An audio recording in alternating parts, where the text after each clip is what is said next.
இன்றைக்கு வாகனம் கொடுத்துருக்காங்க, உதவியாளர்கள்லாம் கொடுத்துருக்காங்க. நான் அதுக்குள்ளே போகவில்லை. இன்னைக்கு சட்டமன்ற உறுப்பினர்கள்லாம் பார்த்தீங்கன்னா இன்றைக்கு எங்காவது ஒரு பூஜைக்கோ ஒரு நிகழ்ச்சிக்கோ போகும்போது எந்த அதிகாரிகளும் வர்றதில்லை. இது கடந்த திமுக ஆட்சியில் அப்படி இருந்தது. பார்த்தீங்கன்னா ஒரு பியூன் கூட வரமாட்டாங்க. இன்னைக்கு இருக்கும்போது நான் அது வெளிப்படை சொல்ல எங்கேயுமே போனால் வரமாட்டாங்க. நான் முன்னாள் அமைச்சரில் போயிருக்கு வரமாட்டாங்க.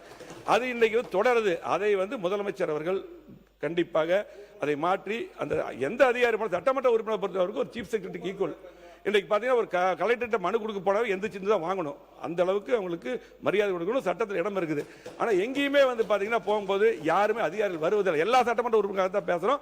கண்டிப்பாக உங்களுக்கு புதிய சட்டமன்ற உறுப்பினர் நிறையா வந்திருக்காங்க. கண்டிப்பாக திமுக ஆட்சியில் இருந்த நடைமுறையை மாற்றணும். அதே போல் பார்த்தீங்கன்னா திமுக ஆட்சியில் பார்த்தீங்கன்னா எங்களுடைய ஆட்சியில் நல்லா பயணித்த கஜா புயல், வர்தா புயல், நிறைய புயல், கடுமையான மழை வெள்ளம், இதுக்கெல்லாம் சிறப்பாக பணியாற்றிய ஒரு ஐஏஎஸ் அதிகாரிகள், போலீஸ் அதிகாரிகள், கீழ்மட்ட அதிகாரிகள்லாம் பார்த்தீங்கன்னா 5 வருடமாக கடுமை எல்லாத்தையும் எங்கெங்கேயோ எல்லாம் மாற்றி இருந்தாங்க.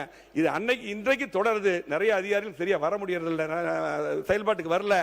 இன்றைக்கு அரசியல்வாதிகிட்ட அரசியல் பண்ணலாம், ஆனால் அதிகாரிகளுக்குள்ள அரசியல் பண்ணக்கூடாது. திமுக ஆட்சியில் ஒரு 2 அதிகாரி இருந்துட்டு இப்படி ஒரு சூழ்நிலை இருந்துட்டே இருந்தது. இன்றைக்கும் சிலது தொடருது. தயவு செஞ்சு இன்னைக்கு அமைச்சர்கள் சிறப்பாக பண்றாங்க. இன்னைக்கு அமைச்சர்கள் சிறப்பாக பண்றாங்க. நாங்கெல்லாம் அமைச்சராக இருக்கும்போது அம்மா சொல்லுவாங்க, சில அதிகாரிகள் வழிகாட்டணும், ஆனா ஆட்சி நம்ம தான் நடத்தணும். அந்த மாதிரி சிறப்பாக பண்றாங்க.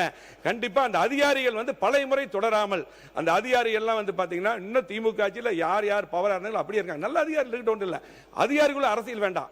நல்ல நல்ல அதிகாரிகள் நீங்க கண்டிப்பாக பயன்படுத்த வேண்டும் என்று அன்போடு கேட்டு மீது நிறைய இருக்கு சொன்னார். மத்திய அரசு அமைப்பதற்கு ஆதரவாக இருந்தது திமுக. 2 முறை ஆதரவாக இருந்தது திமுக. என்ன சப்போர்ட் பண்ண? நாங்க சப்போர்ட் பண்ண. இவங்க மட்டும் 26 பேர் சார் சொல்றேன், நான் சொல்லிடுறேன். 26 பேர் இல்ல, பாமகவை சேர்ந்த 21 பேர், 22 பேர் அன்னைக்கு இருந்தாங்க. பாமகவை சேர்ந்த 22 பேர் இருந்தாங்க. எனவே இவங்க ஆதரவு மட்டுமல்ல, பாமக ஆதரவு எங்களுக்கு இருந்தது. எங்களுடைய ஆதரவுல மத்திய அரசு அமைச்சிட்டு இவங்க எங்களுக்கு ஹெல்ப் பண்ணாங்களான்னு கேட்கிறார்.